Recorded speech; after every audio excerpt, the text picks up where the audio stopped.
चला आता आपलं मूलाधार चक्र चालू आहे आणि मगाशी पाठवलं रोज सरबत 4 वाजता शिबिरार्थींना. आता मी करते जास्वंद टी. तर हा हिबिस्कस टी, लाल फुलं आणलेली आहेत अविनाशने. आणि हे कसा करायचं सांगते. या पाकळ्या काढायच्या सगळ्या फुलाच्या, परागकण हे असे काढायचे, धुवून घ्यायच्या पाकळ्या, पाण्याला उकळी आणून द्यायची.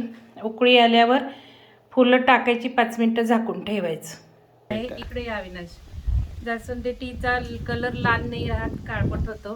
पण हे खूप सुंदर ड्रिंक आहे. बीपी तुम्ही 3-4 दिवस पिलं की लगेच डाऊन येणार आहे.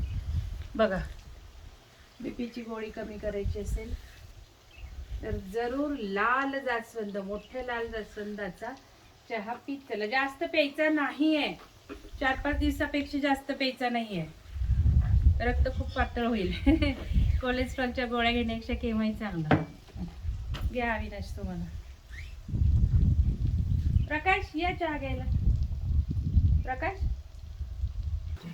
तर अविनाश आता जातील चहा घेऊन शिबिरार्थींना. आणि हे बघा, हा चहा काचेच्या ह्याच्यात दिसतोय, लाल डार्क रेड असा.